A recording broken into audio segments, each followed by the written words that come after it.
Manic Monday, everybody. We are back. Late night edition. It's your man and the host of this podcast, Sammy the Man McIntyre with Moving the Chains podcast. Hope we're rocking, hope we're rolling today. Excuse me. I'm recording this right before, as the Giants-Patriots game's going on. I'll give you guys that deep dive tomorrow. Got a couple games I want to touch on today. Texans, Colts. What's going on in Pittsburgh. And then I wanted to touch on the Sunday night game last night, which I was up pretty late.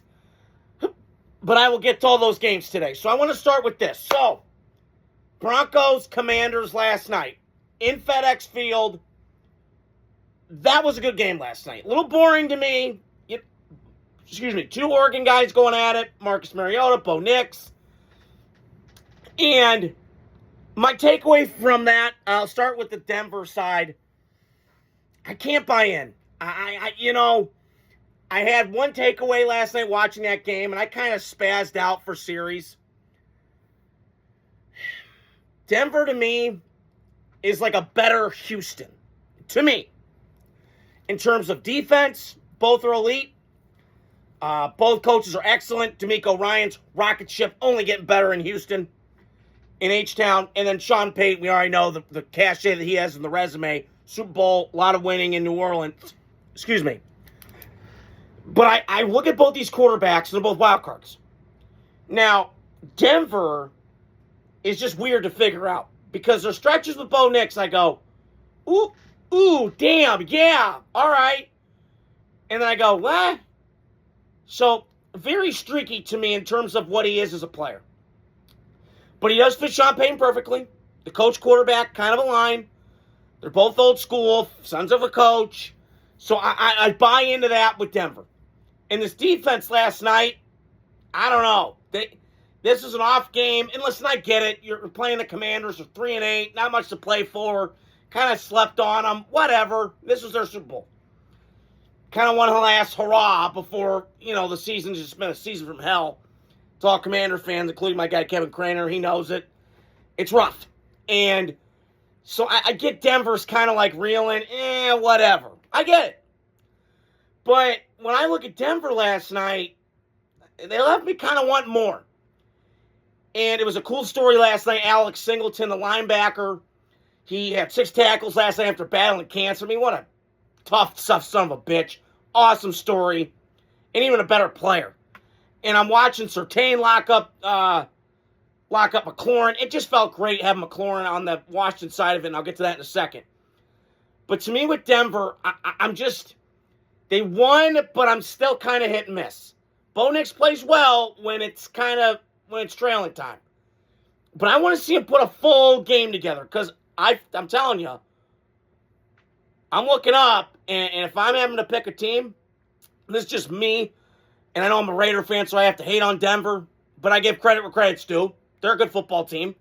A little fraudulent to me. Haven't beaten the pouncing of the teams yet. Had to have some toughness. Come back against Philly. Come back against the Giants. It takes a toll at some point. But I will say I'm impressed with their defense. Sean Payton could call plays. They have a lot of good players on this roster. But Bo Nix remains a wild card. And if he's on the right day, watch out. Because Denver and that defense, flying off that edge, Nick Bonito and Cooper, and it just feels like 2015 Denver Bronco defense, except faster. That's what I feel like. So watch out for Denver. I think New England's probably going to get this game up. I mean, hopefully they win tonight. My picks are 8-8 on the week. Not great. Still 85% on the year, so can't complain too hard.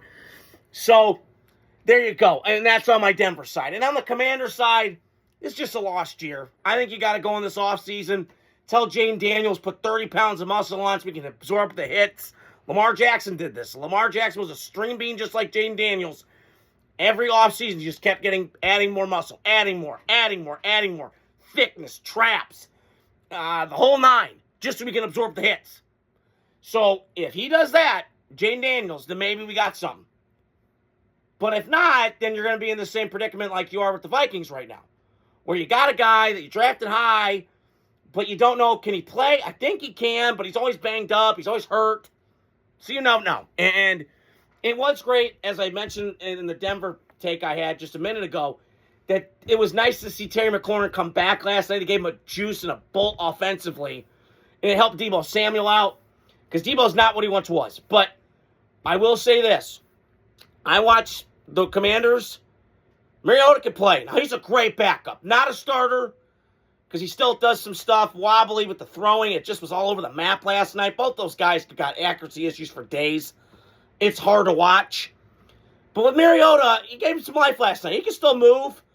You know, we played him week 3. I mean, he can, you know, he's a good backup. He can fill in. He's had a nice career. Not the number 2 overall pick, good, but solid career. And on the defensive side of things, I thought they got better. And I thought last night, still had some communication mishaps, but it wasn't as bad as I'd seen it. You know, the Dallas game I go to, just coverage lapses and breakdowns. Guys not in the right positions. Dan Quinn takes it over. He's a defensive guy. That's his baby. Takes over. Bang. They're backing at it last night. So, tough pill to swallow in Washington. But you're going to be okay long term. This division's kind of wonky. Dallas, can you trust them long term? I don't know. A lot of momentum right now, but we don't know. Giants, long way to go. Philadelphia, good, but broken. We don't know. So NFC East next year is kind of up for grabs. We'll see what happens in the offseason and stuff. So I watched the Texans-Colts game. I had it on yesterday. It's kind of boring Sunday. My Raiders look like shit. I'll get into that Wednesday. And I just was kind of out of it. I just kind of was like, a couple naps, whatever. But I always kept kind of coming back to the Colts game. What's going on? What's going on? What's going on? And then I look up, and the Colts lose.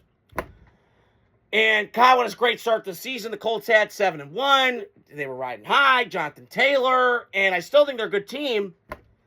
But, man, that Daniel Jones New York Giants version came back to life because this offensive line's getting depleted. Their secondary's getting kind of sesamated. The Sauce Gardner trade I thought would work. It's not. They're looking iffy. And I got to wonder with Shane Steichen, is he playing to lose? Is something going on? But I don't know. Because something's missing. I can't figure it out. I need Colts fans kind of tag me like, what's going on? So I just watch them. And listen, Houston's defense is a mother. I'll get to them in a second.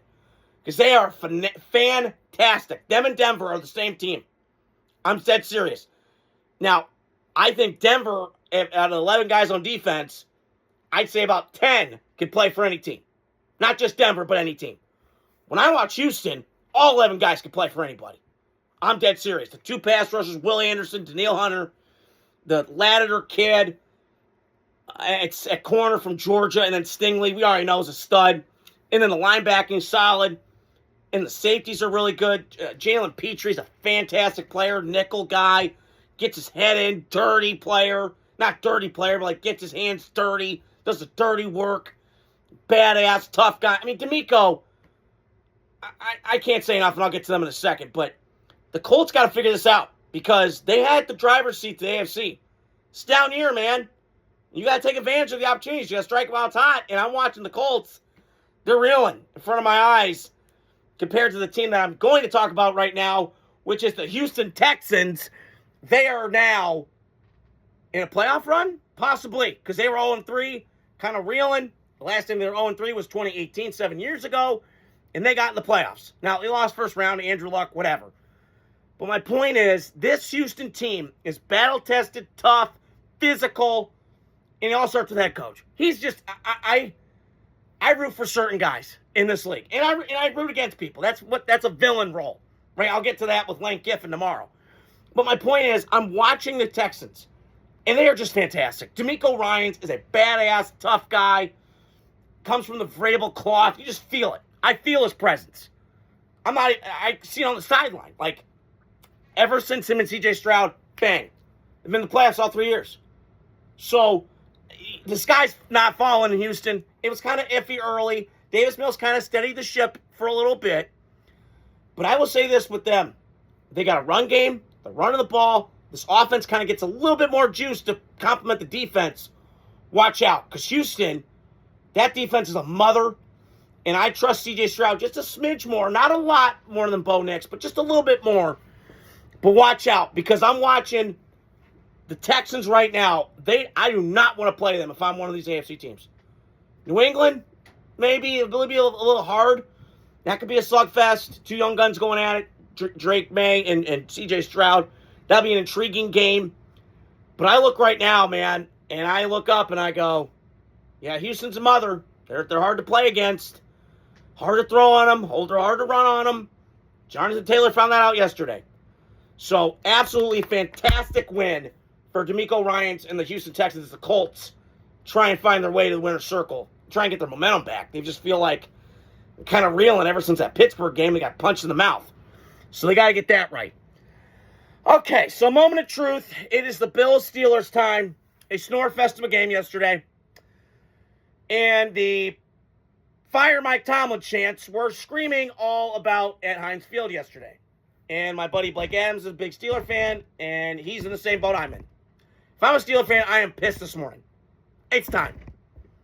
It's time to let go of Mike Tomlin. I understand Pittsburgh. I know. You don't want to do anything unpopular, comfortable, whatever. It's time. Time to move on.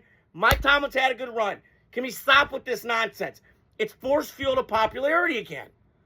Like Mike Tomlin, if he was in any other situation, he has not won a playoff game since I was in college, 2016. Let that sink in. And his offense has been horrible. I mean, just terrible. He's so tone deaf to it. All these defensive guys, Belichick, Pete Carroll, they're all great. The game passed you by, bro. I'm watching it right now. I mean, their offense and this roster is dog shit. I'm sorry, it is. I mean, it feels like to me with the Steelers roster this year, it's like let's create a Madden team of has-beens because that's really what it is. It really is what it is. Aaron Rodgers, yeah, we'll get him. He's 4-time MVP. A lot of cachet. Let's bring him in. DK Metcalf, I don't know. He's a number 2 receiver. Let's pay him $150 million. Seem desperate. Fuck it. Let's go. And then sign Jonnu Smith, who's a pretty good player. I don't know. And then they signed Jalen Ramsey. Whatever. Darius Slay. It just feels like a lot of desperate shit that a desperate franchise would do. The Steelers aren't that, but it seems like they're turning into that. And I don't know who's pulling the strings behind the scenes in Pittsburgh. This scouting staff is horrible from what I've read from John Middlecoff, who's the next scout in the league. He's got buddies. And then, they had that Kevin Colbert guy who was fantastic at drafting. I mean, the Steelers, for about a 4-year run from 13, from 2010 to, before he left, they drafted Pro Bowlers, man. Ass kickers, contributors, guys that, weren't Pro Bowlers, but would play on any team. And I'm watching now. It's a joke. This team is a joke. I mean, Mike Tomlin's got to go. At the end of the year, fire him. It's time to move on. Because at some point, you look at Green Bay, and I've said this before, Green Bay, Pittsburgh, same thing. Big brands, always good, competitive. They try and get to Super Bowls, but they're in that mix every year.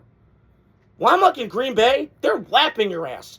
Because I'm watching Green Bay, and I'll say about this tonight, Green Bay had Mike McCarthy for 10 years. Hey, Mike, 10 years Super Bowl.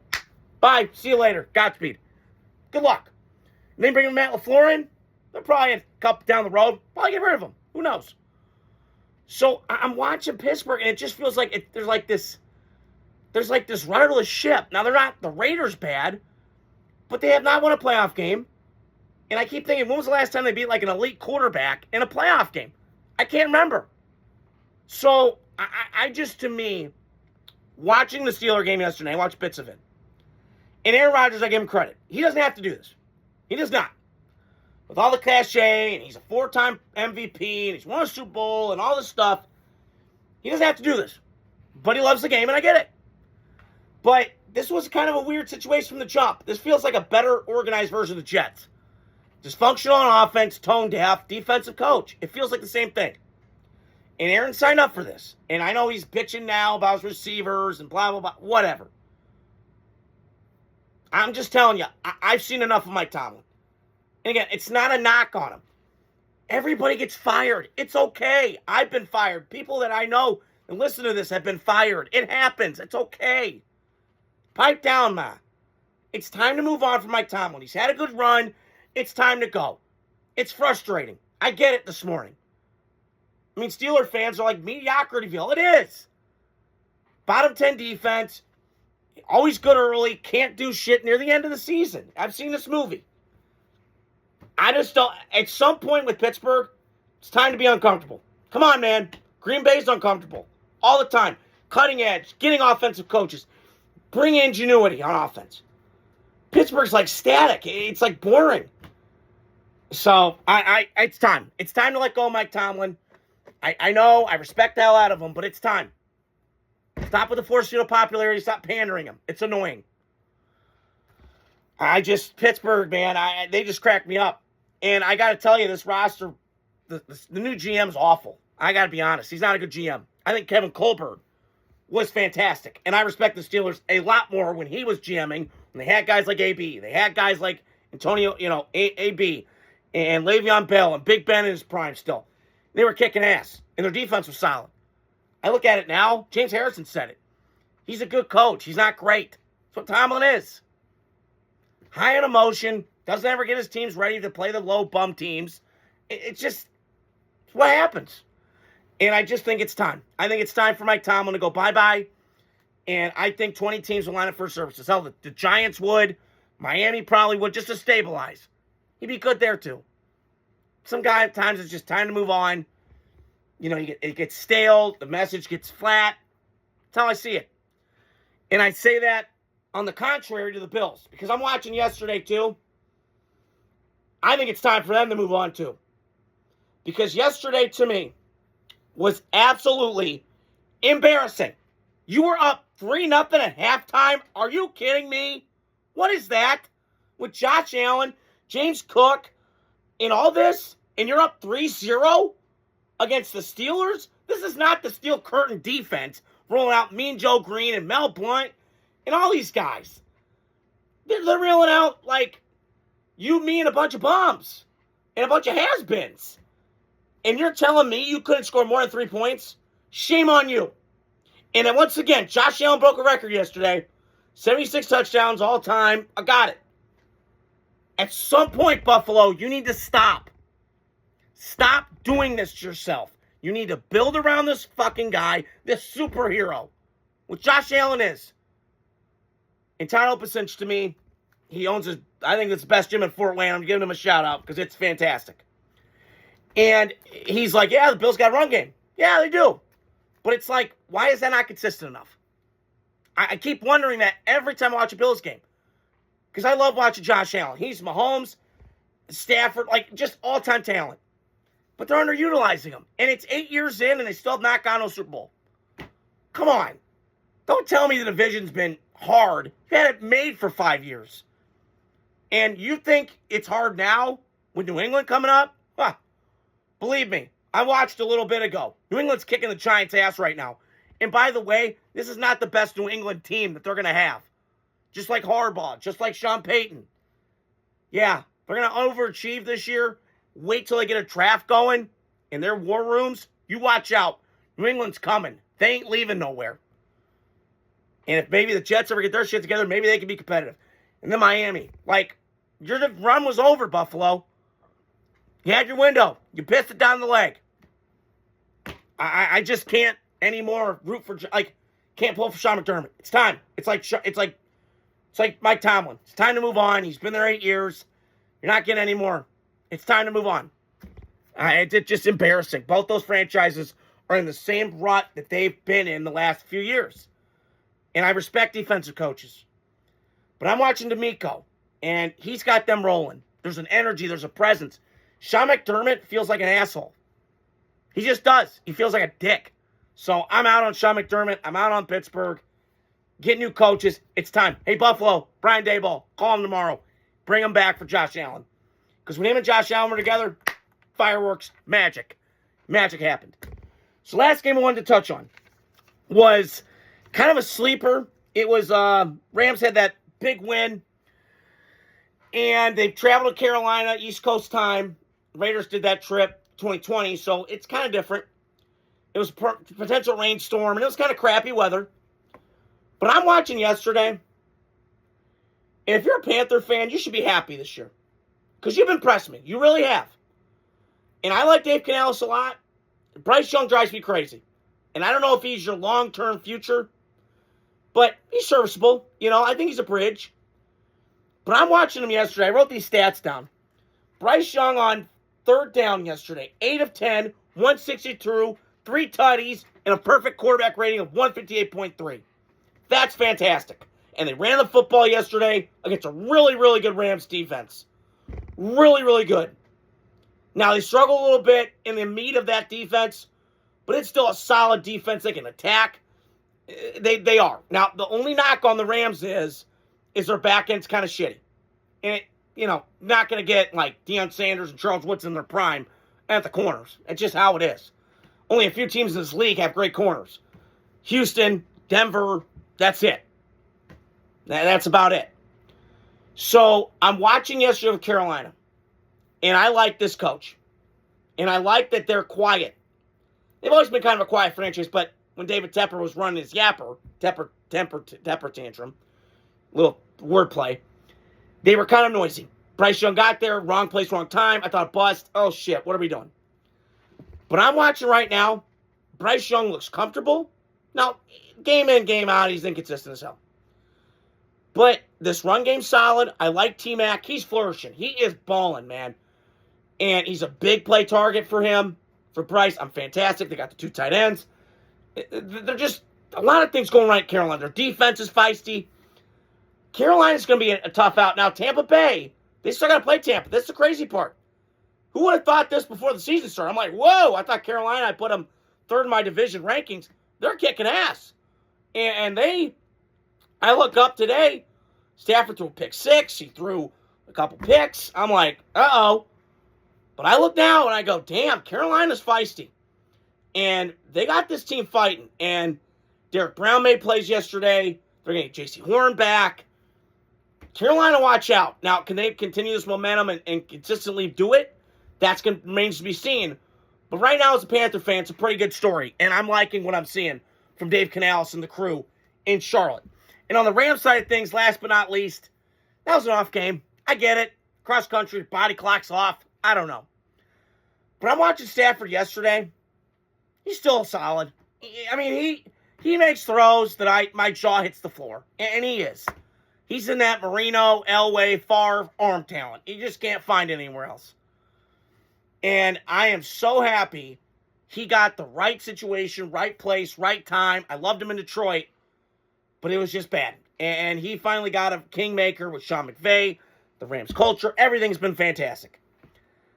But I got to tell you, the Rams, as far as they have that guy at quarterback, that head coach, they're going to go places. Now, Super Bowl or not, can they repeat? I don't know. But the Rams are okay. They're not dead man walking here. This NFC West is kind of wide open for the taking. So be on the lookout for that. I got more content tomorrow. I got some other games I wanted to touch on. Baker Moneymaker Mayfield got the dub yesterday. I'll touch on that game. The Lane Kiffin saga. I'll touch on tonight's game that's going on right now. Hope you guys are doing well. Manic Monday. We're getting to the nitty-gritty of football season. Hope you guys are doing well. Adios. Godspeed.